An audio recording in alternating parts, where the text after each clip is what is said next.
The Daily Brad Devotions. Today's reflection with Pastor Jeff Eliscopides. Eto na, Pastor Jeff Eliscopides. Good morning. Happy Monday. Happy Monday, Cha. Of course, Ted, at sa ating mga taga-subaybay. Good morning. Good morning po sa inyong lahat. Eto na. Ronald at Millie Sarcos, nanonood na sa atin. Good morning. Good morning po sa inyo. Bago ang iyong Labada Day, Lunes, I believe ngayon, Pastor, ang iyong day off. Eto na muna, inaabangan ka ng iyong mga supporters sa mga seniors at super seniors. Yes. Oo nga, marami na nga. Shout out muna tayo. Magkikita-kita mamaya kami. Security Bank Marikina, Sir Boyet, Ma'am Apple, Hervasio. Thank you so much for listening. Happy 13th anniversary sa aking kaibigang si Chino at Jake Clavio. Mga haligi ng mga leadership natin yan sa Victory Fort Bonifacio. Thank you so much for celebrating. Of course, yung memorable nyo with us by letting us know. Happy anniversary. Happy birthday kay Tita Maribeth Malubay Apelio. Simulan po natin, Christmas theme, ang Daily Brad segment natin. Very famous po ang pagkapanganak, of course, ni Jesus. Dahil nga, yan naman ang rason kung ba tayo may Pasko, no? Pero wag muna yung pag-usapan natin. Sa mga later weeks na po yan. May isa pang baby na pinanganak few months, alright, before ipanganak tong si Jesus. Ito'y walang iba kundi ang kanyang pinsang si John the Baptist o si Juan Bautismo. Tulad din ni Jesus, isa rin pong mirakulo ang pagkapanganak o pagsilang na tong si John the Baptist. Introduce ko lang briefly yung parents niya kasi may matututunan tayo sa mag-asawa na to. Almost perfect sana. Perfect tong mag-asawa, Zechariah at Elizabeth.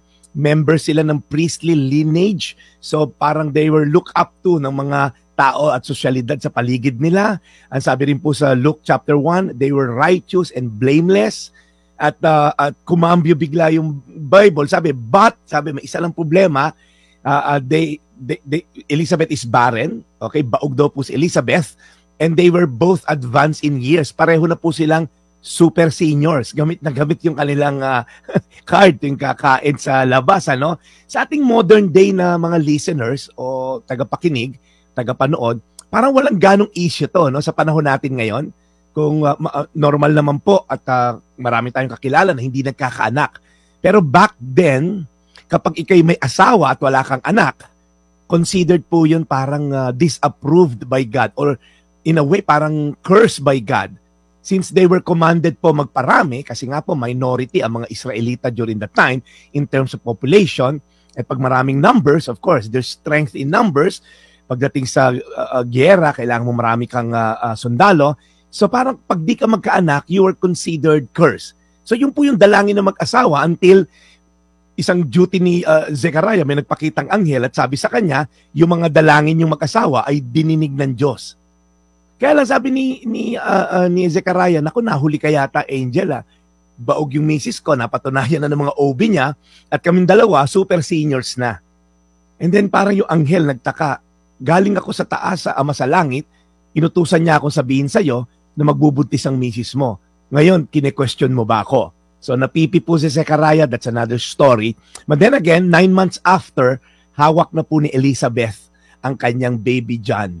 So makita po natin, maaring iba sa inyo na nakalimutan ng magdasal or kinalimutan na yung mga dasal dahil imposible na, Lord huli ka na Lord kasi wala na, nalugi na ako sa negosyo, stage 3B cancer na yung sakit ng nanay ko, sumakabilang bahay na yung mister ko, yung anak ko naka-rehab na, parang huli na para masolusyonan yung mga problema ko. Alam niyo po ngayong Pasko, this is a season of hope. Ngayong panahon na to, ngayon tayo lalong umasa sa Diyos, who is a God of impossibilities. At sabi sa Lucas 1:25, sinabi ni Elizabeth, ngayon kinahabagan ako ng Panginoon. Ginawa niya ito upang alisin ang aking kahihiyan sa harap ng mga tao. Sinabi niya to nung hawak niya si baby John at sinabi niya, the Lord has been merciful to me. Kahit siya'y baog, kahit sila'y may super seniors na mag-asawa, walang imposible sa Diyos. So ikaw na nakikinig ngayon, naniniwala ka bang walang imposible sa Diyos? Kahit po tayo minsan ay yung mga raing balakid, manalig lang po tayo, lalo na ngayong season of hope. Panginoon, marami pong salamat sa kwento ni Zechariah at ni Elizabeth. Despite sa pagiging baog, well advanced in years, mga super seniors, Lord, binless mo sila ng isang baby. At napakahalaga ng pagkapanganak ni John Because sabi sa Biblia, He will pave the way sa birth ni Jesus. Siya yung nagsimula ng baptism of repentance. So napakalaking role po ni John the Baptist, ang baby na to, na naging full-grown man para ilatag ang magandang balita. Salamat po sa kabutihan mo sa pangalan ni Jesus. Amen. Amen. Amen.